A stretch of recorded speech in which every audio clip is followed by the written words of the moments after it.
Mysuru sandal soap ಅರ್ಪಿಸುವ ಸಂಚಾರಿ. Mysuru sandal soap ಭಾರತದ ಹೆಮ್ಮೆ, ವಿಶ್ವದ ಆಯ್ಕೆ. ಅಯೋಧ್ಯೆ ಮತ್ತು Kashi round tours, Amarnath Yatra, Nepal Muktinath tours, Kashmir Vaishno Devi tours, Ladakh, Gujarat tours, Rajasthan, Maharashtra, Odisha. ಸ್ಟಾರ್ಟಿಂಗ್ನಲ್ಲಿ ಫಸ್ಟು ನಮ್ಮ ಏನು ದಕ್ಷಿಣ ಭಾರತದ ಯಾತ್ರೆನೇ ಜಾಸ್ತಿ ಇತ್ತು. ನಾವು ಇಲ್ಲಿಂದ ಶುರು ಮಾಡಿದ್ರೆ ತಿರುಪತಿ, ಕಂಚಿ, ರಾಮೇಶ್ವರ ಯಾತ್ರಾ ಇದೆಲ್ಲನೂ. ಸ್ಥಳ ಮಹಾತ್ಮೆ ಅನೇಕ ಪುರಾಣಗಳಲ್ಲೂ ಇದೆ. ಚಾರ್ಧಾಮ್ ಯಾತ್ರೆ. ಚಾರ್ಧಾಮ್ ಅಂದರೆ 4 ಧಾಮಗಳು. 4 ಧಾಮ, ಉತ್ತರಾಖಂಡದಲ್ಲಿರೋ 4 ಧಾಮ. ಅದರಲ್ಲಿ ಬದ್ರಿನಾಥ, ಕೇದಾರ್ನಾಥ, ಗಂಗೋತ್ರಿ, ಯಮುನೋತ್ರಿ. ತೀರಾ ನಡೆಯೋಕ್ಕೆ ಆಗದೇ ಇರೋರಿಗೆ ಅಂತ ಹೇಳಿದ್ರೆ ಕೆಲವ್ರಿಗೆ ವೀಲ್ ಚೇರಲ್ಲಿ ಕೂಡ ಬಂದಿದ್ದಾರೆ. ನಾವು ವೀಲ್ ಚೇರ್ ಇದ್ರದ್ದು ಫೆಸಿಲಿಟೀಸ್ ಮಾಡಿ ಕರ್ಕೊಂಡು ಹೋಗಿ ತೋರಿಸ್ಕೊಂಡು ಬಂದಿದ್ದೀವಿ.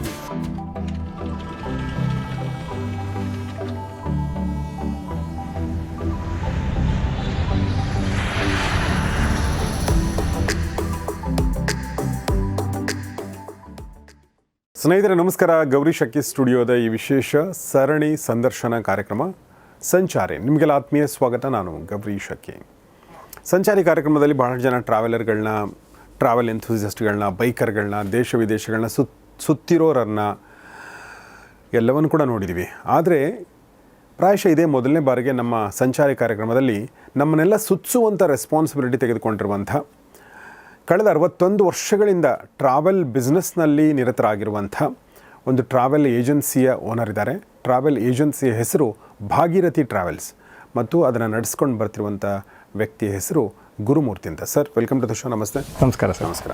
ಬೆಂಗಳೂರಿನ ಬಸವನಗುಡಿಯಲ್ಲಿದೆ ಭಾಗೀರಥಿ ಟ್ರಾವೆಲ್ಸ್. ಕಳೆದ 61 ವರ್ಷಗಳಿಂದ, ಅಂದರೆ ಅರ್ಥ ಮಾಡ್ಕೊಂಡಿರ್ಬೋದು, ಇದು ಇವರ ಫ್ಯಾಮಿಲಿ ಲೆಗಸಿ ಅಂತ ಹೇಳ್ಬೋದು. ಇದಕ್ಕಿಂತ ಮುಂಚೆ ಗುರುಮೂರ್ತಿಯವರ ತಂದೆಯ ರಾಮಚಂದ್ರ ಅವರು ಇದನ್ನು ನಡೆಸ್ಕೊಂಡು ಬರ್ತಾಯಿದ್ರು ಅಥವಾ ಶುರು ಮಾಡಿದರು. ಈಗ ಗುರುಮೂರ್ತಿಯವರು ಅದನ್ನು ಮುನ್ನಡೆಸ್ಕೊಂಡು ಹೋಗ್ತಾ ಇದ್ದಾರೆ. ಆದರೆ ಒಂದು ಭಾಳ ದೊಡ್ಡ ವಿಶೇಷ ಏನು ಅಂತಂದರೆ, ಈ ಒಂದು ಭಾಗೀರಥಿ ಟ್ರಾವೆಲ್ಸ್ ಯಾವುದಕ್ಕೆ ಹೆಸರು ಮಾಡಿದೆ ಅಂತಂದರೆ, ಅಥವಾ ಯಾವುದರಲ್ಲಿ ಪರಿಣಿತಿ ಸಾಧಿಸಿದೆ ಅಂದರೆ, ಅದು ತೀರ್ಥಯಾತ್ರೆಗಳನ್ನು ಆಯೋಜನೆ ಮಾಡೋದ್ರಲ್ಲಿ. ತೀರ್ಥಯಾತ್ರೆ ಅಂದ ತಕ್ಷಣ ನಮಗೆ ಇನ್ನೊಂದು ಅದಕ್ಕೆ ಸಮಾನಾರ್ಥಕ ಪದ ಯಾವುದು ಅಂದರೆ ಹಿರಿಯರು ಜಾಸ್ತಿ ಇರುವಂಥದ್ದು. ಸೊ ಹಿರಿಯರು ಜಾಸ್ತಿ ಇರುವಂಥ ತೀರ್ಥಯಾತ್ರೆಯಲ್ಲೇ ಸ್ಪೆಷಲೈಸ್ಡ್ ಆಗಿರುವಂಥದ್ದು ಭಾಗೀರಥಿ ಟ್ರಾವೆಲ್ಸ್. ಬಟ್ ಈಗ ಅವರು ಕೂಡ ಎಕ್ಸ್ಪ್ಲೋರ್ ಮಾಡ್ತಾ ಇದ್ದಾರೆ, ಎಕ್ಸ್ಪ್ಯಾಂಡ್ ಮಾಡ್ತಾ ಇದ್ದಾರೆ. ಸೊ ಎಲ್ಲದರ ಬಗ್ಗೆ ಮಾತಾಡೋಣ ಗುರುಮೂರ್ತಿಯವರೊಂದಿಗೆ. ಸರ್, ಮೊದಲನೇದಾಗಿ ತುಂಬ ಧನ್ಯವಾದ ನಮ್ಮ ಸ್ಟುಡಿಯೋಗೆ ಬಂದಿದ್ದಕ್ಕಾಗಿ. ಸೊ ಈ ಭಾಗೀರಥಿ ಟ್ರಾವೆಲ್ಸ್ ಇದರ ಒಂದು ವಿಶೇಷತೆ ನಾನು ಸ್ವಲ್ಪ ಹೇಳಿದೆ. ಸರ್, ಇದು ಶುರುವಾಗಿದ್ದು ಹೇಗೆ, ಇದ್ರ ಬಗ್ಗೆ ಹೇಳ್ಬೋದಾ? ಸರ್, ಇದು 1964 ಆ ಕಾಲ. ಇದರಲ್ಲಿ ನಮ್ಮ ತಂದೆಯವರು ರಾಮಚಂದ್ರ ಅಂತ, ಇವರು ನೋಡಿದ ಹಾಗೇ ಆಗಿನ ಕಾಲದಲ್ಲಿ ತುಂಬ ಚಾಲೆಂಜಸ್ ಇತ್ತು. ಅಂದರೆ ಒಂದು ಜನಗಳಿಗೆ ಹೋಗೋದಕ್ಕೆ ಒಂದು ಊರನ್ನ ನೋಡ್ಕೊಂಬರೋದು ಅನ್ನೋದನ್ನು ತುಂಬಾ ಕಷ್ಟ ಇತ್ತು. ಆ ಟೈಮ್ನಲ್ಲಿ ನಮ್ಮ ತಂದೆಯವರು ಇಲ್ಲ, ಎಲ್ಲರಿಗೂ ತೀರ್ಥಯಾತ್ರೆ ಅಂತ ಮಾಡಿಸ್ಬೇಕು. ಎಲ್ಲರಿಗೂ ಗೊತ್ತಿರೋ ಹಾಗೇ ಸನಾತನ ಧರ್ಮದಲ್ಲಿ ತೀರ್ಥಯಾತ್ರೆ ಬಗ್ಗೆ ಭಾಳ ಹೇಳಿದ್ದಾರೆ. ಎಲ್ಲ ನೀವು ಪ್ರವಚನಲ್ಲಿ ಕೇಳಿ, ಮಹಾಭಾರತದಲ್ಲಿ ಕೇಳಿ, ಎಲ್ಲ ಕಡೆನೂ ತೀರ್ಥಯಾತ್ರೆ ಬಗ್ಗೆ ತುಂಬ ಸ್ಟ್ರೆಸ್ ಕೊಟ್ಟಿದ್ದಾರೆ. ಸೊ ತೀರ್ಥಯಾತ್ರೆ ಇನ್ನೊಂದು ಹೋಗೋರು ಯಾರು, ಎಲ್ಲ ಅವರ ಜವಾಬ್ದಾರಿಗಳನ್ನು ಮುಗಿಸಿ 60 ವರ್ಷ, 65, 70 ವರ್ಷದ ನಂತರನೇ ಅವರು ತೀರ್ಥಯಾತ್ರೆಗೆ ಹೋಗ್ತಾಯಿದ್ರು. ಸೊ ಈ ವಯಸ್ಸಾದವ್ರಿಗೆ ಅವ್ರು ಹೋಗಿ ಬರೋದು ಎಲ್ಲನೂ ಭಾಳನೇ ಕಷ್ಟ ಇತ್ತು, ಚಾಲೆಂಜಸ್ ಇತ್ತು. ಒಂದು, ಮಕ್ಕಳೆಲ್ಲ ಕೆಲಸಕ್ಕೆ ಹೋಗ್ತಿರ್ತಾರೆ, ಅವ್ರು ಕರ್ಕೊಂಡು ಹೋಗಿ ನೋಡಿಸ್ಕೊಂಬರೋಕ್ಕಾಗಲ್ಲ. ವಯಸ್ಸಾದವ್ರು ಒಬ್ಬರನ್ನೇ ನಾವು ಹೇಗೆ ಕಳಿಸೋದು, ಅವ್ರನ್ನ ಹೇಗೆ ಇರ್ತಾರೆ, ಅಲ್ಲಿ ಏನಾಗತ್ತೆ, ಊಟ ತಿಂಡಿದು ಏನಾಗತ್ತೆ ಅಂದಾಗ ಆ ಟೈಮ್ನಲ್ಲಿ ನಮ್ಮ ತಂದೆಯವರು ಇಲ್ಲ, ಇದನ್ನು ನಾವು ಒಂದು ಆರ್ಗನೈಸ್ ಮಾಡಬೇಕು. ಅವ್ರಿಗೇನು ಅಂತ ಹೇಳಿದ್ರೆ, ಅವ್ರ ತಂದೆ ತಾಯಿನ ಕರ್ಕೊಂಡು ಹೋಗೋಕ್ಕಾಗಿರಲಿಲ್ಲ ತೀರ್ಥಯಾತ್ರೆಗೆ. ನಮ್ಮ ತಂದೆಯವ್ರಿಗೆ. ಸೊ ಇದನ್ನು ಬೇರೆಯವ್ರಿಗೂ ಈ ಪರಿಸ್ಥಿತಿ ಆಗಬಾರ್ದು, ನಾವು ಅವ್ರವ್ರು ಕಳ್ಸೋಕೆ ಆಗದೇ ಇರೋರು ನಾವಾರ ಕರ್ಕೊಂಡು ಹೋಗಿ ತೋರಿಸ್ಕೊಂಬರೋಣ ಅಂತ ಹೇಳಿ ಆ ಉದ್ದೇಶದಿಂದ ಇದನ್ನು ಶುರು ಮಾಡಿದ್ರು. ಆವಾಗಿದ್ದದ್ರಲ್ಲಿ ಏನು ಚಾಲೆಂಜಿಂಗ್ ಅಂತ ಹೇಳಿದ್ರೆ ಊಟ ತಿಂಡಿ. ನಿಮಗೆ ಗೊತ್ತಿರೋ ಹಾಗೆ ಆಚೆ ಕಡೆ ಎಲ್ಲೂ ಊಟ ಮಾಡ್ತಾ ಇರಲಿಲ್ಲ ಹಿರಿಯರು. ಆಗಿನ ಕಾಲದಲ್ಲಿ ಮನೆ ಊಟ ಥರನೇ ಬೇಕಾಗಿತ್ತು. ಆವಾಗ ನಮ್ಮ ತಂದೆಯವರು ಅಡುಗೆಯವ್ರನ್ನ ನಾವೇ ಪ್ರಿಪೇರ್ ಮಾಡಿ, ನಾವು ಇಲ್ಲಿಂದನೇ ಅವ್ರಿಗೆ ಹೇಗೆ ಮಾಡಬೇಕು ಏನು ಅನ್ನೋದನ್ನು ಕರ್ಕೊಂಡು ಹೋಗಿ ಅವ್ರಿಗೆ ಮನೆ ಊಟ ಥರನೇ ತಿಂಡಿ ಊಟ ರಾತ್ರಿ ಊಟ ಎಲ್ಲಾನು ವ್ಯವಸ್ಥೆ ಮಾಡಿ ಕೊಡ್ತಾ ಇದ್ವಿ. ಎಲ್ಲಿ ಅಡುಗೆ ಮಾಡ್ತಿದ್ರು? ಅವಾಗೆಲ್ಲ ಹೇಗೆ ಅಂತ ಹೇಳಿದ್ರೆ ಒಂದು ದೊಡ್ಡ ಧರ್ಮಛತ್ರ ಇಲ್ಲ ಮದುವೆ ಛತ್ರ ಇದನ್ನ ತಗೊಳ್ಳೋದು, ಅಲ್ಲೊಂದು ಕಡೆ ಅಡುಗೆ ಮಾಡೋದು, ಅಲ್ಲೇ ಎಲ್ಲರೂ ಮಲಗ್ತಾ ಇದ್ರು. ಅಲ್ಲೇ ಮಲಗಿ ಅಲ್ಲೇನೆ ಅಡುಗೆ ಮಾಡೋರು. ಹಾಗೂ ಅಂದರೆ ಸ್ಟಾರ್ಟಿಂಗ್ನಲ್ಲೆಲ್ಲ ನಮ್ಮ ತಂದೆಯವರೆಲ್ಲ ಹೇಳೋರು ಅವಾಗೆಲ್ಲನೂ ಸೌದೆ ಅಡುಗೆನಲ್ಲಿ ಸೌದೆ ಇದ್ದಲಿನಲ್ಲಿ ಅಡುಗೆ ಮಾಡಿ ಬಡಿಸ್ಬೇಕಾಗಿತ್ತು, ಪೂಜೆ ಎಲ್ಲ ಮಾಡಿ ಆ ಥರ ಫುಲ್ ಇದಾಗಿತ್ತು. ಅದಾದಮೇಲೆ ಸೀಮೆಣ್ಣೆ ಸ್ಟಾರ್ಟ್ ಆಯಿತು, ಆಮೇಲೆ ಗ್ಯಾಸ್ ಎಲ್ಲ ಬಂದಿದೆ, ಅದು ಎವಲ್ಯೂಷನ್ ಥರ ಇದಾಗಿದೆ. ಆದರೆ ಸ್ಟಾರ್ಟಿಂಗಲ್ಲಿ ಅಷ್ಟು ಇದಾಗಿತ್ತು. ಎಲ್ಲ ಅಡುಗೆ ಮಾಡೋದಕ್ಕೆ ಅಂಥ ಕಡೆಗೆಲ್ಲ ಅಡುಗೆ ಮಾಡಿ ಊಟ ಹಾಕಾದ್ಮೇಲೆ ಹೋಗಿ ದೇವ್ರ ದರ್ಶನ ಎಲ್ಲ ಮಾಡ್ಕೊಂಬರೋದು, ಒಂದು ಜಾಗದಿಂದ ಇನ್ನೊಂದು ಜಾಗಕ್ಕೆ ಹೋಗೋದು. ಸ್ಟಾರ್ಟಿಂಗ್ನಲ್ಲಿ ಫಸ್ಟು ನಮ್ಮ ಏನು ದಕ್ಷಿಣ ಭಾರತದ ಯಾತ್ರೆನೇ ಜಾಸ್ತಿ ಇತ್ತು. ನಾವು ಇಲ್ಲಿಂದ ಶುರು ಮಾಡಿದ್ರೆ ತಿರುಪತಿ, ಕಂಚಿ, ರಾಮೇಶ್ವರ ಯಾತ್ರ ಇದೆಲ್ಲನೂ. ಅದಾದಮೇಲೆ ಇಲ್ಲ ಉತ್ತರ ಭಾರತ ಕಡೆನೂ ಹೋಗಬೇಕು, ಸುಮಾರು ಜನ ಕಾಶಿ ಯಾತ್ರೆ ಮಾಡಬೇಕು, ಬದ್ರಿ ಯಾತ್ರೆ ಮಾಡಬೇಕು, ಕೇದಾರನಾಥ ದರ್ಶನ ಮಾಡಬೇಕು ಅಂದಾಗ ಅದನ್ನು ಮುಂದಿನ ವರ್ಷಗಳಲ್ಲಿ ಅದನ್ನು ನಮ್ಮ ತಂದೆಯವರು ಶುರು ಮಾಡಿಸ್ಕೊಂಬಂದ್ರು. ಈಗ ಸುಮ್ಮನೆ ನಾನು ಇವರ ಒಂದು ಬ್ರೋಷರ್ ನನ್ನ ಕೈಯಲ್ಲಿದೆ, ಎಲ್ಲೆಲ್ಲ ಕರ್ಕೊಂಡು ಹೋಗ್ತಾರೆ ಭಾಗೀರಥಿ ಟ್ರಾವೆಲ್ಸ್ ನೋಡಿದ್ರೆ. ಚಾರ್ಧಾಮ್ ಯಾತ್ರೆ, ಚಾರ್ಧಾಮ್ ಅಂದರೆ 4 ಧಾಮಗಳು. 4 ಧಾಮ, ಉತ್ತರಾಖಂಡದಲ್ಲಿರೋ 4 ಧಾಮ. ಅದರಲ್ಲಿ ಬದ್ರಿನಾಥ, ಕೇದಾರ್ನಾಥ, ಗಂಗೋತ್ರಿ, ಯಮುನೋತ್ರಿ. ದೋಧಮ್ ಟೂರ್ಸ್ ಅಂದ್ರೆ ಏನು ಸರ್? ದೋಧಾಮ್ ಅಂದ್ರೆ ಇದು ಚಾರ್ಧಾಮ್ನಲ್ಲಿ ಎಲ್ಲ 4 ನೋಡಕ್ ಆಗದೆ ಇರೋರಿಗೆ 2 ಧಾಮ ಅಂದ್ರೆ ಬದ್ರಿ, ಕೇದಾರ ಮೇನ್. ಆಮೇಲೆ ಅಯೋಧ್ಯೆ ಮತ್ತು Kashi round tours, Amarnath Yatra, Nepal Muktinath tours, Kashmir Vaishno Devi tours, Ladakh, Himachal with Shaktipeetha, Gujarat tours, Rajasthan, Maharashtra, Odisha, West Bengal, Sikkim, Assam, Meghalaya, Andhra tour, Tamil Nadu tour, Kerala tour, Andaman special, Ladakh, Cordelia cruise, short trips. So ಹೀಗೆ ಅವರು ಟಚ್ ಮಾಡದಿರುವಂಥ ಜಾಗಗಳಿಲ್ಲ ಅಂತ ಅನ್ಸುತ್ತೆ ನನಗೆ. ವೆರಿ ಇಂಟ್ರೆಸ್ಟಿಂಗ್, ವೆರಿ ತುಂಬ ಖುಷಿ ಆಗುತ್ತೆ. ಈ ಒಂದು ಉದ್ದೇಶ ಇಟ್ಕೊಂಡು ಶುರು ಮಾಡಿದ್ರೆ ತುಂಬ ಖುಷಿ ಆಗುತ್ತೆ ನಿಮ್ಮ ತಂದೆಯವರು. ಬಟ್ ನಿಮ್ಮ ತಂದೆಯವರು ಶುರು ಮಾಡಿದಾಗ ಅವರು ಏಕಾಂಗಿಯಾಗಿ ಶುರು ಮಾಡಿದ್ದ ಅಥವಾ ಏನಾದರೂ ಒಂದು ಗ್ರೂಪ್ ಮಾಡ್ಕೊಂಡು ಶುರು ಮಾಡಿದ್ದ? ಇಲ್ಲ, ನಮ್ಮ ತಂದೆಯವರು ಏನಂತ ಹೇಳಿದ್ರೆ ಒಂಥರ ಟೀಮ್ ಲೀಡರ್ ಆಗಿ ನಿಂತು ಅವರೇನೆ ಎಲ್ಲ ನೋಡ್ಕೊತಾ ಇದ್ರು. ಹಾಗೂ ಆವಾಗ ಇದನ್ನೆಲ್ಲನೂ ಅವರೇ ಪ್ರಿಪೇರ್ ಮಾಡಿದ್ರು ಟೀಮ್ನ. ಆದರೆ ಟೂರ್ ಮ್ಯಾನೇಜರ್ಸ್ ಅಂತ ಇರಲಿಲ್ಲ ಆ ಕಾನ್ಸೆಪ್ಟ್ ಆವಾಗ ಇವರೆಲ್ಲ ಹೇಗೆ ಮಾಡಬೇಕು ಅಂತ. ಆಮೇಲೆ ಅಡುಗೆಯವರು ಕೂಡ, ಅಡುಗೆಯವರೆಲ್ಲ ಅವಾಗೆಲ್ಲ ಏನು ಅಂತ ಹೇಳಿದ್ರೆ ಈ ಮದುವೆಗಳಲ್ಲಿ ಕೆಲಸಕ್ಕೆ ಬೇರೆ ಈ ಥರ ಸಮಾರಂಭದಲ್ಲಿ ಅಡುಗೆ ಮಾಡೋವಂಥವ್ರು ಇದ್ದರು. ಆದರೆ ಟೂರಲ್ಲಿ ಮಾಡೋ ಅಡುಗೆಯವರೇನೆ ಸ್ವಲ್ಪ ವ್ಯತ್ಯಾಸ ಇದೆ. ಅದು ಯಾಕಂದರೆ ಪಾತ್ರೆಗಳನ್ನು ತೊಗೊಂಡು ಇಳಿಸಿ ಅಡುಗೆ ಮಾಡಿ ಇಷ್ಟು ಟೈಮ್ ಫ್ರೇಮ್ನಲ್ಲೇ ಮುಗಿಸ್ಬೇಕು.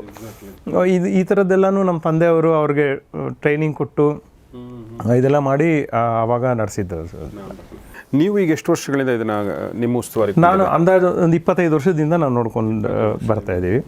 ಆದರೆ ನಾವು ಚಿಕ್ಕ ಹುಡುಗನಿಂದಾನು ನಮಗೆ ಈ ನಮ್ಮ ಮನೆಯಲ್ಲೇ ಯಾತ್ರೆ ನಡೀತಾ ಇರೋದಲ್ಲ, ಆದ್ದರಿಂದ ಅದು ನಾವು ಚಿಕ್ಕ ವಯಸ್ಸಿಂದನೂ ನಮಗೆ ಗೊತ್ತು ಹೇಗೆ ನಡೆಯೋದು, ಹೇಗೆ ಇದಾಗತ್ತೆ ಅನ್ನೋದೆಲ್ಲನೂ. ಸೊ ಈಗ ನಾನು ಇವತ್ತು 2025ಕ್ಕೆ ಬಂದರೆ ಇದನ್ನು ನೀವು ನಡೆಸ್ಕೊಂಡು ಹೋಗ್ತಾ ಇದ್ದೀರಾ ಅಂದರೆ ಇವತ್ತು ಪ್ರಾಯಶಃ ಈ ಥರ ತೀರ್ಥಯಾತ್ರೆಗೆ ಹೋಗ್ಬೇಕನ್ನೋರ ಸಂಖ್ಯೆ ಜಾಸ್ತಿ ಆಗಿರ್ಬೋದು ನನ್ನ ಪ್ರಕಾರ. ಯಾಕೆಂದರೆ ಒಂದು ಕಾಲಕ್ಕೆ ಆಸೆ ಇರ್ತಿತ್ತು, ದುಡ್ಡು ಇರ್ತಿರಲಿಲ್ಲ, ರಿಸೋರ್ಸಸ್ ಇರ್ತಿರಲಿಲ್ಲ, ಈ ಥರ ಟ್ರಾವೆಲ್ ಏಜೆನ್ಸಿಗಳು ಸಿಗ್ತಿರಲಿಲ್ಲ. ಆಮೇಲೆ ನನಗೊಂದು ನೆನಪಿದೆ, ಯಾರೊಬ್ಬರು ಹೇಳಿದ್ದು ಅಂದರೆ ತೀರ್ಥಯಾತ್ರೆಗೆ ಹೋಗೋರು ತಮ್ಮ ವಾಪಸ್ ಬರ್ತೀವಂತ ಒಂದು ನಂಬಿಕೆ ಇರ್ತಿರಲಿಲ್ಲಂತೆ. ಹೀಗಾಗಿ ಅವರು ವಿಲ್ ಬರೆಯೋದಂತಾರಲ್ಲ, ವಿಲ್ ಬರಿತಿರಲಿಲ್ಲ, ಬಟ್ ಆ ಥರದ್ದು ಏನೋ ಒಂದು ಮಾಡಿ ಹೋಗ್ತಿದ್ರಂತೆ. ಅಂದರೆ ಬರದೇ ಇದ್ರೂ ಕೂಡ ನೀವು you just consider me as dead ಅನ್ನೋ ಥರ. ಆ ಥರದೊಂದು ಅಂದರೆ ಈ ಎವಲ್ಯೂಷನ್ ಬಗ್ಗೆ ಏನು ಹೇಳಕ್ಕೆ ಇಷ್ಟಪಡ್ತೀರಿ? ಈ ಒಂದು ಟ್ರಾವೆಲ್ ಎವಲ್ಯೂಷನ್ ಬಗ್ಗೆ. ಅದೇ ಇವಾಗ ಟ್ರಾವೆಲ್ ಎವಲ್ಯೂಷನ್, ಈ ತೀರ್ಥಯಾತ್ರೆ ಅನ್ನೋದೇನಿದೆ ನೀವು ಯಾವಾಗ ಮಹಾಭಾರತದ ಕಾಲದಿಂದನೂ ಕೇಳ್ಬೋದು. ಅಂದರೆ ಅದಕ್ಕಿಂತ ಹಿಂದೆನೂ ಇದೆ. ಎಲ್ಲಿವರೆಗೂ ಅಂತ ಹೇಳಿದ್ರೆ ಬಲರಾಮನ್ ಕೂಡ ಕೃಷ್ಣ ಹೇಳ್ತಾನೆ ನೀನು ತೀರ್ಥಯಾತ್ರೆಗೆ ಹೊಟ್ಟೋಗು ಅಂತ. ಆಮೇಲೆ ವಿದುರ ಕೂಡ ತೀರ್ಥಯಾತ್ರೆಗೆ ಹೋದ್ರು ಅಂತ. ಆದರೆ ತೀರ್ಥಯಾತ್ರೆ ಅನ್ನೋದನ್ನ ಭಾಳ ನಮ್ಮ ಸನಾತನ ಧರ್ಮದಲ್ಲಿ ಭಾಳ ಪ್ರಾಚೀನದಿಂದನೂ ಹೇಳ್ಕೊಂಡು ಬಂದಿದ್ದಾರೆ. ಅರ್ಜುನ ತೀರ್ಥಯಾತ್ರೆಗೆ ಹೋಗ್ತಾನೆ, ಅದು ಯುದ್ಧ ಆದ್ಮೇಲೆ. ಯುದ್ಧದ ಸಮಯದಲ್ಲೇ ಬಾಲರಾಮ ಹಾಗೂ ವಿದುರ ಎಲ್ಲಾನು ತೀರ್ಥಯಾತ್ರೆಗೆ ಹೋಗಿದ್ರು ಅಂತ ಇದೆ. ಆಮೇಲೆ ಎಲ್ಲರೂ ಪಾಂಡವರೆಲ್ಲರೂ ತೀರ್ಥಯಾತ್ರೆಗೆ ಹೋದ್ರು ಅಂತಾನೂ ಇದೆ. ಆದ್ರಿಂದ ತೀರ್ಥಯಾತ್ರೆ ಅನ್ನೋದು ಭಾಳ ಇಂಪಾರ್ಟೆಂಟು. ಒಂದು ತೀರ್ಥಯಾತ್ರೆ ಮಾಡೋದ್ರಿಂದ ನಾವು ಈ ಜನ್ಮದಲ್ಲಿ ಜನ್ಮಾಂತರದಲ್ಲಿ ಮಾಡಿರೋ ಪಾಪಗಳೆಲ್ಲನೂ ಕಳೆಯುತ್ತೆ ಅಂತ ಇದೆ. ಈ ದೇವರ ದರ್ಶನಗಳದ್ದಾಗಲಿ, ಸಮುದ್ರ ಸ್ನಾನದಿಂದ, ನದಿ ಸ್ನಾನದಿಂದ, ಇದರಿಂದೆಲ್ಲನೂ ಇರೋದ್ರಿಂದ ಅದರಿಂದ ನಮ್ಮ ಒಳಗಡೆ ಡೀಪ್ ನಮ್ಮ ಕಲ್ಚರಲ್ ಇದರಲ್ಲಿ ತೀರ್ಥಯಾತ್ರೆ ಅನ್ನೋದು ಬಂದಿದೆ. ಸೊ ನಾವು ರಾಮನ ಕಥೆ ಓದ್ತಿರ್ಬೇಕಾದ್ರೆ ಅವರು ಹಿಂಗೆ ತೀರ್ಥಯಾತ್ರೆಗೆ ಹೋದ್ರು, ಆಮೇಲೆ ಅಲ್ಲಿ ಒಬ್ಬ ಋಷಿ ಅವ್ರ ಜೊತೆಗಿರುವಂಥ ಋಷಿನೇ ವಸಿಷ್ಠರು ಇನ್ನೊಬ್ರು ಅದನ್ನ ಸ್ಥಳ ಮಹಾತ್ಮೆ ಹೇಳುವಂಥದ್ದು. ಹೌದು ಅಲ್ವಾ? ಈಗ ನಾವು ಗೈಡ್ ಅಂತ ತಗೋತೀವಿ, ಅವರೇ ಹೇಳ್ತಾರೆ ಸ್ಥಳ ಮಹಾತ್ಮೆ. ಅಂದ್ರೆ ಒಟ್ನಲ್ಲಿ ಇದು it's not a new thing for us. ನೀವೇನು ಇವಾಗ ಸ್ಥಳ ಮಹಾತ್ಮೆ ಅಂತ ಹೇಳಿದ್ರಲ್ಲ ಸರ್, ಅದು ಸ್ಥಳ ಮಹಾತ್ಮೆ ಅನೇಕ ಪುರಾಣಗಳಲ್ಲೂ ಇದೆ. ಇವಾಗ ನೀವೇನು ವಸಿಷ್ಠರು ಇದೆಲ್ಲ ಹೇಳಿದ್ರಲ್ಲ, ಈ ಸ್ಥಳ ಮಹಾತ್ಮೆ ಇವಾಗ ಶ್ರೀರಂಗ ಸ್ಥಳ ಮಹಾತ್ಮೆ, ಬದ್ರಿನಾಥ, ಕಾಶಿದು ಇದ್ರದ್ದೆಲ್ಲ ಸ್ಥಳ ಮಹಾತ್ಮೆ ರಿಟರ್ನ್ ಫಾರ್ಮ್ಯಾಟ್ನಲ್ಲೂ ಇದೆ ನಮಗೆ. ಆದ್ದರಿಂದ ಅದು ಏನಂತಾರೆ ಫುಲ್ಲಿ ಗೈಡೆಡ್ಡೇ ಇದೆ ನಮಗೆ ಮುಂಚಿಂದನು. ಆದರೆ ಏನಾಯಿತು ಅಂತ ಹೇಳಿದ್ರೆ, ಒಂದು ತೀರ್ಥಯಾತ್ರೆ ಮಾಡಬೇಕಾದ್ರೆ ಎಲ್ಲ ಜವಾಬ್ದಾರಿಯನ್ನು ಕಳ್ಕೊಂಡು, ಅಂದರೆ ಅವ್ರ ಮಕ್ಕಳು ಎಲ್ಲ ಮದುವೆ ಆಗಿ ಅವರೆಲ್ಲ ಸೆಟ್ಲಾದರು ಅಂದ ಮೇಲೆ ಅವರು ತೀರ್ಥಯಾತ್ರೆಗೆ ಹೋಗ್ತಾಯಿದ್ರು. ಆವಾಗ ತೀರ್ಥಯಾತ್ರೆ ಹೇಗೆ ಅಂದರೆ ಎಲ್ಲ ಒಂದು ಅವ್ರ ಹತ್ರ ಇದ್ದಿದ್ದು ಒಂದು ಬಂಡಿನಲ್ಲೋ ಕಾಲ್ನಡಿಗೆನಲ್ಲೋ ಒಂದು ಊರಿಂದ ಒಂದು ಊರಿಗೆ ಹೋಗೋರು. ಅಂದರೆ ಒಂದು ತೀರ್ಥಯಾತ್ರೆ ಅವರು ಬದ್ರಿ ಕಾಶಿ ಯಾತ್ರೆ ಮುಗಿಸ್ಕೊಂಬರ್ಬೇಕು ಅಂದರೆ ಕನಿಷ್ಠ ಪಕ್ಷ 2 ವರ್ಷ 3 ವರ್ಷ ಆಗೋದು. ಯಾಕಂದರೆ ಎಲ್ಲ ಕಡೆನೂ ನಡ್ಕೊಂಡು ಹೋಗಬೇಕು. ಆಮೇಲೆ ಅದು ಹೋಗೋದೊಂದು ಪರಿಕ್ರಮ ಇದೆ. ಅಂದರೆ ನಮ್ಮ ದಕ್ಷಿಣ ದೇಶದವ್ರಿಗೆ ಏನು ಅಂತ ಹೇಳಿದ್ರೆ, ಮೊದಲು ರಾಮೇಶ್ವರದಿಂದ ಈ ಕಡೆ ತಮಿಳ್ನಾಡು ರಾಮೇಶ್ವರದಿಂದ ಒಂದು ಏನಂತಾರೆ ಪ್ರಾಕಾರ ರೂಪದಲ್ಲೇನೆ ಹೋಗ್ತಾ ಇದ್ದಿದ್ದು. ಹೆಂಗ್ ಹೋಗ್ತಾರೆ ಹೇಳಿ?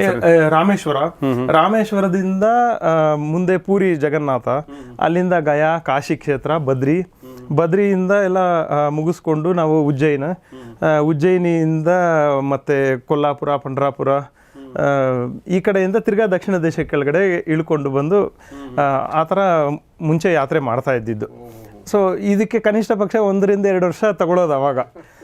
ಅಂದರೆ ಅವರ ಶಕ್ತಿ ಮೇಲೂ ಇದಾಗತ್ತೆ. ಆಮೇಲೆ ಸ್ವಲ್ಪ ಬಂಡಿ ಹಿಂದೆ ಎಲ್ಲನೂ ಎತ್ತಿನ ಬಂಡಿ ಇಂಥದ್ರಲ್ಲೆಲ್ಲ ಹೋದಾಗ ಸ್ವಲ್ಪ ಬೇಗ ಆಗೋದೇನೋ, ಕಾಲ್ನಡಿಗೆಯಲ್ಲಿ ಹೋಗೋರ್ಗೆ ಇನ್ನೂ ಲೇಟ್ ಆಗೋದು, ತುಂಬ ಲೇಟ್ ಆಗೋದು. ಆಮೇಲೆ ಅದರದ್ದೇ ಆದ ಥ್ರೆಟ್ಸ್ಗಳಿದ್ದು, ದರೋಡೆಕೋರರ ಹಾವಳಿ, ಆಮೇಲೆ ಕಾಡು ಮೃಗಗಳ ಹಾವಳಿ, ಓಕೆ, ರೋಗಗಳು, ಈ ಥರ ಸುಮಾರು ಆ ಟೈಮಲ್ಲಿ ಚಾಲೆಂಜಸ್ಗಳು ತುಂಬ ಇದ್ದವು. ಹೌದು. ಇವ್ರು ಹೇಳಿದ್ ಕೇಳಿದ್ರೆ ನನಗೆ ನೀವು ಬಹುಶಃ ಮ್ಯಾಪ್ ನಿಮಗೆ ನಮ್ಮ ಈ ಕಡೆ ತಮಿಳ್ನಾಡಿಂದ ನೀವು ಈ ಕಡೆ ಈಸ್ಟ್ ಕಡೆ ಹಿಂಗೆ ತಿರ್ಕೊಂಡು ಆಮೇಲೆ ಮತ್ತೆ ವೆಸ್ಟಿಂದನೂ ಕೆಳಗಡೆ ಬರ್ತೀರಿ ಕರ್ನಾಟಕಕ್ಕೆ. ಚೆನ್ನಾಗಿದೆ ಆ ಒಂದು ರೋಡ್ ಮ್ಯಾಪ್. ಅಂದರೆ ಆ ಟೈಮಲ್ಲಿ ಅವ್ರು ಮಾಡ್ಕೊಂಡಿರೋದು ನೋಡಿ. ಅವಾಗೆಲ್ಲ ಎಷ್ಟು ರಿಸೋರ್ಸಸ್ ಕಡಿಮೆ ಇದ್ರೂ ಕೂಡ ಅವರೊಂದು ಪ್ಲ್ಯಾನ್ ಮಾಡ್ಕೊಂಡು. ಸರಿ, ಇವತ್ತು 2 ಪ್ರಶ್ನೆಗಳು ಕೇಳಬೇಕು ಅನ್ಕೊಂಡೆ ನಾನು. ಮೊದಲನೇದು, ಈಗ ನಮ್ಮ ಆಡಿಯನ್ಸೇ ತೀರ್ಥಯಾತ್ರೆಗೆ ಹೋಗ್ಬೇಕನ್ನೋ ಅನ್ನುವಂಥವ್ರು ತುಂಬ ಜನ ನನ್ನ ಪ್ರಕಾರ ಇದನ್ನು ಕೇಳ್ತಾರೆ. ಅವ್ರ ಮನಸ್ಸಲ್ಲಿ ಇರುತ್ತೆ ಇದು. ಈಗ ನಾವು ಹೋಗಬೇಕು, ಹೇಗೆ ನೀವು ಹೆಲ್ಪ್ ಮಾಡ್ತೀರಾ? ಆಮೇಲೆ ಯಾವಾಗ, ಈಗ 2025 ಕೊನೆ ಭಾಗದಲ್ಲಿದ್ದೀವಿ ನಾವು, ನವೆಂಬರ್ ತಿಂಗಳಲ್ಲಿದ್ದೀವಿ, ಡಿಸೆಂಬರ್ ಬಂತು ಮತ್ತು ಹೊಸ ವರ್ಷ ಶುರು ಆಗುತ್ತೆ. ಸೊ ನಾವು ಒಂದು ವರ್ಷದಲ್ಲಿ, ಅಂದರೆ ಮುಂದಿನ ವರ್ಷ ಪ್ಲ್ಯಾನ್ ಮಾಡ್ಕೋಬೇಕು ಅಂತಂದರೆ ಏನು, ವಾಟ್ ಈಸ್ ದ ಪ್ರೊಸೀಜರ್, ಹೇಗೆ ಮಾಡ್ಬೋದು, ಏನೆಲ್ಲ ಇರುತ್ತೆ, ಮತ್ತು ಏನೆಲ್ಲ ಕ್ರೈಟೀರಿಯಾಗಳು ನೀವು ಎಕ್ಸ್ಪೆಕ್ಟ್ ಮಾಡ್ತೀರಾ? ಪ್ಲೀಸ್. ಅದೇ ನಾವು ಪ್ರತಿ ವರ್ಷದ್ದು, ಅಂದರೆ ಇವಾಗ 2026ನೇ ಇಸ್ವಿನಲ್ಲಿ ನಡೆಯುವಂಥ ಎಲ್ಲ ಈ ಯಾತ್ರೆಗಳು, ತೀರ್ಥಯಾತ್ರೆದು ಎಲ್ಲ ನಾವೊಂದು ಲಿಸ್ಟ್ ಮಾಡ್ತೀವಿ. ಲಿಸ್ಟ್ ಮಾಡಿ ಇಂತಿಂಥ ಡೇಟ್ನಲ್ಲಿ ಇಂತಿಂಥ ಕಡೆಗೆ ಹೋಗ್ತೀವಿ ಅನ್ನೋದನ್ನು ನಾವು ಅನೌನ್ಸ್ ಮಾಡಿಬಿಡ್ತೀವಿ ಮುಂಚೆ. ಅಂದರೆ ಡಿಸೆಂಬರ್ನಲ್ಲಿ ಅನೌನ್ಸ್ ಆಗುತ್ತೆ, ಡಿಸೆಂಬರ್ 2nd ವೀಕ್ ಅಷ್ಟೊತ್ತಿಗೆ ಅನೌನ್ಸ್ ಆಗುತ್ತೆ. ಕೆಲವರು ಮುಂಚಿತವಾಗಿಯೇ ನಾವು 4 ತಿಂಗಳು 5 ತಿಂಗಳು ಮುಂದೆನೇ ನಾವು ಎಲ್ಲ ಡಿಸೈಡ್ ಮಾಡಬೇಕು, ನಾವು ಎಲ್ಲ ರೆಡಿ ಆಗಬೇಕು ಅಂತ ಅವ್ರಿಗೆ ಅದನ್ನು ರೆಡಿಗಿರುತ್ತೆ. ಅವ್ರು ಅದನ್ನು ಆ ಡೇಟು ಇದ್ರ ಪ್ರಕಾರ ಅದೆಲ್ಲನೂ ಬುಕ್ಕಿಂಗ್ ಮಾಡ್ತಾರೆ. ಇದರಲ್ಲಿ ಏನಾಗುತ್ತೆ ಅಂತ ಹೇಳಿದ್ರೆ, ನಾವೇನು ಯಾತ್ರೆ ಎಲ್ಲ ಮಾಡ್ತೀವಿ ಇದನ್ನೆಲ್ಲ ಸೀಸನಲ್ಲಾಗೇ ಮಾಡಿರ್ತೀವಿ. ಅಂದರೆ ನೀವು ಯಾವ ಜಾಗಕ್ಕೆ ಯಾವ ಸೀಸನಲ್ಲಿ ಹೋದರೆ ನಿಮಗೆ ಸರಿಗಿರುತ್ತೆ, ಯಾವ್ದು ಅನ್ಸೀಸನ್ನಲ್ಲಿ ಹೋದರೆ ಪ್ರಾಬ್ಲಮ್ ಇರೋದ್ರಿಂದ ಆ ಡೇಟ್ಸ್ನಲ್ಲೆಲ್ಲ ಅವಾಯ್ಡ್ ಮಾಡಿರ್ತೀವಿ ನಾವು. ಅಂದರೆ ಎಕ್ಸಾಂಪಲ್ ಇವಾಗ ಚಾರ್ಧಾಮ್ ಯಾತ್ರಾ 12 ತಿಂಗಳಲ್ಲಿ 6 ತಿಂಗಳು ಮಾತ್ರನೇ ಓಪನ್ ಆಗುತ್ತೆ. ಏನಿದೆ ನಮ್ಮ ವೈಶಾಖ ಮಾಸದಲ್ಲಿ ಅದು ಓಪನ್ ಆದರೆ, ಇವಾಗ ಇನ್ನೇನು ಈ ಕಾರ್ತಿಕ ಮಾಸದಲ್ಲಿ ಮುಚ್ಚಿಬಿಡ್ತಾರೆ ಇದರಲ್ಲಿ. ಆದ್ದರಿಂದ 6 ತಿಂಗಳು. ಆ 6 ತಿಂಗಳಲ್ಲೂ ಏನು ಅಂತ ಹೇಳಿದ್ರೆ 3 ತಿಂಗಳೇನಿದೆ ಫೇವರಬಲ್ ಅಲ್ಲ ಟ್ರಾವೆಲಿಂಗಿಗೆ. ಒಂದು ಎಕ್ಸ್ಟ್ರೀಮ್ ಮಳೆಗಳಿರುತ್ತೆ, ಫ್ಲ್ಯಾಶ್ ಫ್ಲಡ್ಸು ಇದೆಲ್ಲನೂ ಆಗುತ್ತೆ. ಆದ್ದರಿಂದ ಆ ಟೈಮ್ನಲ್ಲಿ ಹೋಗೋಕ್ಕೂ ಆಗಲ್ಲ. ಇನ್ನು ಉಳಿದ 3 ತಿಂಗಳಲ್ಲಿ ಏನಿದೆ ಅಂದರೆ ಮೇ, ಜೂನು ಹಾಗೂ ಸೆಪ್ಟೆಂಬರ್, ಅಕ್ಟೋಬರ್, ಈ ಇದರಲ್ಲಿ ನಮಗೊಂದು 3 ತಿಂಗಳಿನಲ್ಲಿ ಯಾತ್ರೆ ಮಾಡೋದಕ್ಕೆ ಐಡಿಯಲ್ ಟೈಮ್. ಸೊ ನಾವು ಆವಾಗಲೇ ಅದನ್ನು ಪ್ಲ್ಯಾನ್ ಮಾಡಿರ್ತೀವಿ. ಅದೇ ಥರ ಇವಾಗ ನಾವು ಮುಕ್ತಿನಾಥ್ ಯಾತ್ರಾ ಬರುತ್ತೆ ನೇಪಾಳದಲ್ಲಿ. ಅದು ಮುಕ್ತಿನಾಥ್ ಯಾತ್ರಾನೂ ಅಷ್ಟೇ, ಯಾವಾಗ ಮಳೆಗಳು ಜಾಸ್ತಿ ಇರುತ್ತೋ ಆ ಟೈಮ್ನಲ್ಲಿ ಅವಾಯ್ಡ್ ಮಾಡ್ತೀವಿ. ಆಮೇಲೆ ಇವಾಗ ಡಿಸೆಂಬರು ಎಲ್ಲ ಬಂದರೆ ಎಕ್ಸ್ಟ್ರೀಮ್ ಕೋಲ್ಡ್, ಅಂದರೆ ಮೈನಸ್ ಡಿಗ್ರೀಸ್ ಕೊಟ್ಟೋಗುತ್ತೆ. ಅಂಥ ಟೈಮ್ನಲ್ಲಿ ಅವಾಯ್ಡ್ ಮಾಡ್ತೀವಿ ಅದನ್ನು. ಆ ಥರ ಸೀಸನಲ್ ಇದನ್ನಲ್ಲಿ ನಾವು ಅದನ್ನು ಎಲ್ಲ ಪ್ಲ್ಯಾನ್ ಮಾಡಿರ್ತೀವಿ. Okay okay. ಹಾಗೂ ಇವಾಗ ಕೆಲವೊಂದೊಂದು ಇವಾಗ ಪೂರಿ ಜಗನ್ನಾಥ ಯಾತ್ರಾ ಮಾಡ್ತಾರೆ, ಅದು ಈ ಆಷಾಢ ಮಾಸದಲ್ಲಿ ಇದೆಲ್ಲನೂ ಅವಾಗ ರಥಯಾತ್ರೆ ನಡೆಯುತ್ತೆ. ಆ ಟೈಮ್ನಲ್ಲಿ ಹೋಗೋದು ತುಂಬಾ ಕಷ್ಟ, ಅಂದರೆ ಲಕ್ಷಾಂತರ ಜನ ಬಂದಿರ್ತಾರೆ. ಕರೆಕ್ಟ್. ಆ ಟೈಮ್ನಲ್ಲಿ ಅವಾಯ್ಡ್ ಮಾಡ್ತೀವಿ. ಆ ಥರ ಅದು ಬಿಟ್ಟು ಇನ್ಯಾವ ಮೋಸ್ಟ್ ಐಡಿಯಲ್ ಟೈಮ್ ಇರುತ್ತೋ ಆವಾಗ ನಾವು ಅದನ್ನು ಆರ್ಗನೈಸ್ ಮಾಡ್ತೀವಿ. ಒಂದು ಒಳ್ಳೆ ಅಕೇಜನ್ಗೆ ಹೋಗ್ಬೇಕು ಅನ್ನೋದು ಇರುತ್ತೆ. ಅಟ್ ದ ಸೇಮ್ ಟೈಮ್ ನಿಮ್ಗೆ ಅನುಕೂಲ ಆಗಬೇಕು. ಈಗ ಕಾಲು ತುಳಿತ ಆಗೋ ಪ್ರಕರಣಗಳನ್ನ ನೋಡಿದ್ರೆ ಚಿಕ್ಕ ತಿರುಪತಿಯಲ್ಲಿ ಮೊನ್ನೆ ಕೂಡ ಆಯಿತು. ಯಾವುದೇ ಕಾರಣಕ್ಕೂ ಆ ಥರ ಅಹಿತಕರ ಘಟನೆಗಳಾಗಬಾರ್ದು. ಎಸ್ಪೆಷಲಿ ಸೀನಿಯರ್ ಸಿಟಿಸನ್ ಆಗಿರೋದ್ರಿಂದ ಇನ್ನೂ you have to be careful. But at the same time ನೀವು ಏನೋ ಒಂದಲ್ಲಿ ಒಂದು ಅನ್ಸೀಸನಲ್ ಆಗಿ ಹೋಗೋಕ್ಕಿಲ್ಲ, ಏನೋ ಒಂದು ಹಬ್ಬನೋ ಏನೋ ಒಂದು ಬೇಕಾಗುತ್ತೆ, ಅದನ್ನು ಕೂಡ ನೋಡಿಕೊಂಡು ನೀವು ಪ್ಲಾನ್ ಅದನ್ನು ನೋಡಿ ಪ್ಲಾನ್. ಈ ಎರಡನೇದು ಈಗ ನಾನು ಪ್ರಶ್ನೆ ಕೇಳಬೇಕು ಅಂದ್ಕೊಂಡಿರೋದು, ಈಗ ಡಿಸೆಂಬರ್ಲಿ ನೀವು ನಿಮ್ಮ ಒಂದು ಚಾರ್ಟ್ ಇಡೀ ವರ್ಷದ ನೀವು ಪ್ಲ್ಯಾನ್ ಮಾಡ್ತೀರಿ. ಸೊ ಆಸಕ್ತರು ಅಂದರೆ ನಿಮ್ಮದೊಂದು ಐಟಿನರಿ ಕೊಟ್ಟರೆ ಅದು ನಾನು ಡಿಸ್ಕ್ರಿಪ್ಷನಲ್ಲಿ ಹಾಕಿರ್ತೀನಿ. ಸೊ ಯಾರಿಗೆ ಭಾಗೀರಥಿ ಟ್ರಾವೆಲ್ಸ್ ಮೂಲಕ ಮುಂದಿನ ವರ್ಷ ಟ್ರಾವೆಲ್ ಮಾಡಬೇಕಂತ ಅಂದ್ಕೊಂಡ್ರೆ ಅದನ್ನು ಕೆಳಗಡೆ ಒಂದು ಲಿಂಕ್ ಡಿಸ್ಕ್ರಿಪ್ಷನಲ್ಲಿದೆ, ದಯವಿಟ್ಟು ಹೋಗಿ ಅದನ್ನು ನೀವು ಲಿಂಕ್ ಪ್ರೆಸ್ ಮಾಡಿ, ನಿಮ್ಗೆ ಓಪನ್ ಆಗುತ್ತೆ. ಡೇಟು ಮತ್ತು ಯಾವುದು ಯಾವ ಊರು ನೋಡ್ತೀರಾ ಅದು ನಮ್ಮ ಡಿಸ್ಕ್ರಿಪ್ಷನ್ ಇರುತ್ತೆ ಮತ್ತು ಕಮ್ಯುನಿಟಿ ಪೇಜಲ್ಲಿ ಕೂಡ ಹಾಕಿರ್ತೀವಿ, ನೀವು ಅಲ್ಲೂ ಕೂಡ ನೋಡ್ಬೋದು. ಎರಡನೇದು ಸರ್, ಈಗ ನೀವು ಸಜೆಸ್ಟ್ ಮಾಡ್ತೀರಾ ಈ ಕಡೆ ಹೋಗಿ ಈಗ, ಅಥವಾ ಈಗ ಬರ್ತಾರಲ್ಲ ಅವ್ರಿಗೆ ಒಂದು ಐಡಿಯಾ ಇರುತ್ತಾ ನಾವು ಇಲ್ಲಿ ಹೋಗಬೇಕು ಅಂತ ಅಂದ್ಕೊಂಡು ಬಂದಿರ್ತಾರೆ, ಅಥವಾ ನಾವು ತೀರ್ಥಯಾತ್ರೆಗೆ ಹೋಗಬೇಕು ಎಲ್ಲಿ ಹೋಗಬೇಕು ಅಂತ ನಿಮ್ಗೆ ಏನಾದ್ರು ಕೇಳ್ತಾರಾ, ಅಥವಾ ನೀವು what do you suggest? Sir, ಇವಾಗೇನು ಅಂದರೆ ಜನಗಳು they are all well educated. ಇವಾಗ ಈ ಥರ ವಿಚಾರದಲ್ಲಿ 75% 80% ಆಫ್ ದೆಮ್ ಅವರು ಮುಂಚೆನೇ ಡಿಸೈಡ್ ಮಾಡಿರ್ತಾರೆ, ನಾವು ಈ ಕಡೆ ಹೋಗಬೇಕು, ಯಾವಾಗ ಹೋಗ್ಬೋದು ಅಂತ ಕೇಳ್ತಾರೆ. ಕೆಲವರು ಒಂದವ್ರಿಗೆ ಏನೂ ಗೊತ್ತೇ ಇರೋದಿಲ್ಲ, ನಾವು ರಿಟೈರ್ಡ್ ಆಗಿದ್ದೀವಿ, ಇವಾಗ ನಾವೇನೂ ನೋಡಿಲ್ಲ, ನಾವು ಎಲ್ಲಿಂದ ಶುರು ಮಾಡಬೇಕು ಅಂತ ಕೇಳ್ತಾರೆ. ಸೊ ಅವ್ರಿಗೆ ಅನುಕೂಲದ ಪ್ರಕಾರ ಅವ್ರಿಗೆ ಎಷ್ಟು ದಿನದಲ್ಲಿ ಹೋಗಬೇಕು ಅಂತಿರ್ತಾರೆ, ಅದ್ರ ಪ್ರಕಾರ ನಾವು ಅವ್ರಿಗೆ ಸಜೆಸ್ಟ್ ಮಾಡ್ತೀವಿ. ಕೆಲವರು ಎಲ್ಲ ಪ್ರಿಪೇರ್ ಆಗೇ ಬಂದಿರ್ತಾರೆ, ನಾವು ಇಂಥ ಕಡೆನೇ ಹೋಗಬೇಕು ಅಂತಿದ್ದೀವಿ, ಅಂದರೆ ಅವ್ರಿಗೆ ಡೇಟ್ ಗೊತ್ತಿರಲ್ಲ, ಅಂದರೆ ಯಾವಾಗೋ ಸೀಸನಲ್ಲಿ ಕೇಳ್ತಾರೆ, ನಾವು ಅದನ್ನು ಸಜೆಸ್ಟ್ ಮಾಡ್ತೀವಿ, ಆ ಸೀಸನ್ ಹೋಗೋಂಗಿಲ್ಲ, ಈ ಸೀಸನಲ್ಲಿ ಹೋಗಬೇಕು. ಬಟ್ ಮೋಸ್ಟ್ ಪಾಪ್ಯುಲರ್ ಅಂತಂದರೆ Kashi popular sir. Kashi, Ayodhya popular in India. ತೀರ್ಥಯಾತ್ರೆ ಅಂದರೆ ಫಸ್ಟ್ ಕಾಶಿನೇ ಅಲ್ವಾ? ನಾವು ಕಾಶಿನೇ ತೀರ್ಥಕ್ಷೇತ್ರಗಳ ರಾಜ, ಅಂದರೆ ಪುರಾಣದಲ್ಲಿ ಮಾತಿದು. ಅದರಲ್ಲೂ ಕೂಡ ಹೇಳಬೇಕಾದ್ರೆ ಕಾಶಿನೇ ತೀರ್ಥಕ್ಷೇತ್ರದ. ಸೊ ಯಾಕಂದರೆ ನಾವು ಕಾಶಿಗೆ ಹೋಗೋದಂದ್ರೆ, ಈಗ ನೋಡಿ ಕಾಶಿ ಅಂದರೆ ನಮ್ಮ ಹವ್ಯಕ ಬ್ರಾಹ್ಮಣರಲ್ಲಿ ಒಂದು ರೀತಿ ರಿವಾಜ್ ಏನೋ ಇದೆ. ಓಕೆ, ಅದು ಕಾಶಿ ಅಳಿಯ ಕಾಶಿಗೆ ಹೋಗ್ತಾನೆ, ಅದೇನೋ ಮದುವೆನಲ್ಲೂ ಕಾಶಿ ಯಾತ್ರೆ ಅನ್ನೋದಿದೆ. ಅದೇನೋ ಇದೆಲ್ಲ ಎಲ್ಲೇ ಯಾವ ಕ್ಷೇತ್ರದ ಬಗ್ಗೆನೂ ಹೇಳಲ್ಲ, ಕಾಶಿ ಯಾತ್ರೆ ಕಳಿಸ್ಬೇಕು ಅಳಿಯಂಗೆ ಅಂತಾನೆ ಹೇಳಿ ಕಾಶಿ ಯಾತ್ರೆ ಅನ್ನೋ ಒಂದು ಸಂಪ್ರದಾಯನ ಮದುವೆನಲ್ಲಿ ಕೂಡ ಬಂದಿದೆ. ಕರೆಕ್ಟ್. ಸೊ ಕಾಶಿ ಅದಾದ ನಂತರ ಅಯೋಧ್ಯ. ಓಕೆ, ಅಯೋಧ್ಯ ಕಾಶಿ ಏನಂದ್ರೆ ಗಯಾ, ಇದು 3 ಟ್ರಯಾಂಗುಲರ್ ಇದು. ಸೊ ಪ್ರಯಾಗ, ಈ 4 ಇದನ್ನ ಒಂದು ಸರ್ಕಲ್ ಕವರ್ ಆಗತ್ತೆ. ಅಂದ್ರೆ ಇವಾಗ ಕಾಶಿಗೆ ಹೋದವರು ಇದಿಷ್ಟು ನೋಡ್ಕೊಂಡೇ ಬರ್ತಾರೆ ಆಲ್ಮೋಸ್ಟ್. ಓಕೆ. ಸರ್, ಈಗ ನೀವು ಒಂದು ಇದಾದರೆ, ಎರಡನೇದು ಈಗ ಅವ್ರು ಬರ್ತಾರಲ್ಲ, ಅಂದರೆ ಈಗ ಅವ್ರು ಫಿಸಿಕಲಿ ಕೇಪೇಬಲ್ ಇದ್ದಾರಾ ಅನ್ನೋದು ಕೂಡ ತುಂಬ ಮ್ಯಾಟ್ರ್ ಆಗುತ್ತಲ್ವಾ? ಸೊ ಹೀಗಾಗಿ ನೀವು ಎಂಥವ್ರಿಗೆ ಓಕೆ ಅಂತ ಹೇಳ್ತೀರಾ, ಎಂಥವ್ರಿಗೆ ಇಲ್ಲ ಬೇಡ ಸುಮ್ಮನೆ ನೀವು ಯಾಕೆ ಅಂತ ಹೇಳ್ತೀರಾ, ಆ ಥರದ್ದು ಏನಾದರೂ ಇಸ್ ದರ್ ಎನಿಥಿಂಗ್? ಸರ್, ಇದರಲ್ಲಿ ಏಜ್ ಫ್ಯಾಕ್ಟರ್ ಅನ್ನೋದಿಲ್ಲ. ನಾವು ಎಷ್ಟೊಂದು ಜನ ನೋಡಿದ್ದೀವಿ 80 years, 85 years, 86 years, 90 yearsವರೆಗೂ ಎಲ್ಲಿವರೆಗೂ ಫಿಸಿಕಲಿ ಒಂಚೂರು ನಡ್ಕೊಂಡು ಓಡಾಡ್ತಾರೋ ಅಲ್ಲಿವರೆಗೂ ಏನೂ ತೊಂದರೆ ಇಲ್ಲ. ಇನ್ನು ಮಿಕ್ಕಿದ್ದೆಲ್ಲ ನಾವು ನೋಡ್ಕೊತೀವಿ. ತೀರಾ ನಡೆಯೋಕ್ಕೆ ಆಗದೇ ಇರೋರಿಗೆ ಅಂತ ಹೇಳಿದ್ರೆ ಕೆಲವರಿಗೆ ವೀಲ್ ಚೇರಲ್ಲಿ ಕೂಡ ಬಂದಿದ್ದಾರೆ. ನಾವು ವೀಲ್ ಚೇರ್ ಇದ್ರದ್ದು ಫೆಸಿಲಿಟೀಸ್ ಮಾಡಿ ಕರ್ಕೊಂಡೋಗಿ ತೋರಿಸ್ಕೊಂಡು ಬಂದಿದ್ದೀವಿ.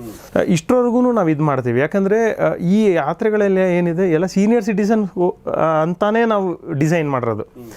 ಎಲ್ಲಿವರೆಗೂ ಅಂದರೆ ಐಟಿನರಿ, ಅಂದರೆ ಯಾವ ದಿನದಲ್ಲಿ ಎಷ್ಟು ನೋಡ್ಬೋದು ಒಂದು ಸೀನಿಯರ್ ಸಿಟಿಸನ್ ಪಾಯಿಂಟ್ ಆಫ್ ವ್ಯೂನಲ್ಲಿ, ಅವ್ರು ಒಂದು ದಿನದಲ್ಲಿ ಎಷ್ಟು ಅವ್ರಿಗೆ ಸ್ಟ್ಯಾಮಿನಾ, ಎಷ್ಟು ಕೆಪಾಸಿಟಿ ಇರುತ್ತೆ ಅನ್ನೋದು ನೋಡಿ ಬೇಸ್ ಮಾಡೇ ನಾವು ಐಟಿನರಿ ಮಾಡಿರ್ತೀವಿ. ಆದ್ದರಿಂದ ನಾವು ಎಲ್ಲ ಟೂರ್ನಲ್ಲೂ ಪ್ರತಿದಿನವೂ ನೈಟ್ ಹಾಲ್ಟ್ ಇದ್ದೇ ಇರುತ್ತೆ. ಈ ಓವರ್ ನೈಟ್ ಜರ್ನಿ ಮಾಡಿಸೋದು ಅವೆಲ್ಲ ಮಾಡಿಸೋದೇ ಇಲ್ಲ ನಾವು. ನೈಟ್ ಜರ್ನಿ ಅವಾಯ್ಡ್ ಮಾಡ್ತೀವಿ. ಆಮೇಲೆ ಊಟ ತಿಂಡಿನೂ ಅಷ್ಟೇ, ಸೀನಿಯರ್ ಸಿಟಿಸನ್ ಇರೋದ್ರಿಂದ ಅವ್ರಿಗೆ ಹೇಗೆ ಮನೆಯಲ್ಲಿ ಹೇಗಿರುತ್ತೋ ಅದೇ ಥರನೇ ಊಟ ತಿಂಡಿ ಮಾಡಿಕೊಡ್ತೀವಿ. ಡಯಾಬಿಟಿಕ್ ಇರ್ತಾರೆ ಕೆಲವರು, ಅವ್ರಿಗೆ ವಿತೌಟ್ ಶುಗರ್ ಬೇಕಾಗತ್ತೆ, ಚಪಾತಿ ಬೇಕಾಗತ್ತೆ, ಮುದ್ದೆ ಬೇಕಾಗತ್ತೆ, ಈ ಥರದ್ದೆಲ್ಲ ಅವ್ರಿಗೆ ಅನುಕೂಲ ಮಾಡಿಕೊಡ್ತೀವಿ ಯಾತ್ರೆಯಲ್ಲಿ. ಆಮೇಲೆ ಇದಕ್ಕಂತಾನೆ ಒಂದು ಟೂರ್ನಲ್ಲಿ 2 ಟೂರ್ ಮ್ಯಾನೇಜರ್ಸ್ ಇರ್ತಾರೆ. ಸೊ ಜೊತೆಗೆ ಹೋಗಿ ಯಾವ ದೇವಸ್ಥಾನ ಆದರೂ ಸರಿ ಹೋಗಿ ಕರ್ಕೊಂಡು ಅವ್ರನ್ನ ಬಂದು ಸೇಫ್ಟಿಯಾಗಿ, ಯಾಕೆಂದರೆ ಅವರು ಮಕ್ಕಳ ಕಡೆಯಿಂದ ನಾವು ಜವಾಬ್ದಾರಿ ತೊಗೊಂಡಿರ್ತೀವಿ ಕರ್ಕೊಂಡೋಗಿ ಬರ್ತೀವಿ ಅಂತ. ಸೊ ಆದ್ದರಿಂದ ಸೀನಿಯರ್ ಸಿಟಿಸನ್ಸ್ ಇರೋದ್ರಿಂದ ಒಂದು ಭಾಷೆ ಬರಲ್ಲ ಎಷ್ಟೊಂದು ಜನಕ್ಕೆ. ಇಲ್ಲಿರೋದ್ರಿಂದ ನಾರ್ತ್ ಇಂಡಿಯಾಗೆ ಹೋದರೆ ಹಿಂದಿ ಬರಲ್ಲ. ಸೊ ನಮ್ಮವರು ಜೊತೆಗೆ ಇದ್ದು ಕರ್ಕೊಂಡೋಗಿ ಎಲ್ಲ ತೋರಿಸ್ಕೊಂಡು ಕರ್ಕೊಂಬರ್ತಾರೆ. ಆದ್ದರಿಂದ ಸೀನಿಯರ್ ಸಿಟಿಸನ್ಸ್ಗೆ ಅಂತಲೇ ನಾವು ಫುಲ್ ಈ ಟೂರ್ಸು ಈ ಯಾತ್ರೆ ಎಲ್ಲ ಡಿಸೈನ್ ಮಾಡಿರಿ. ಎಷ್ಟು ಜನ ಇರ್ತಾರೆ ಸರ್ ಒಂದು ಟ್ರಿಪ್ಪಲ್ಲಿ?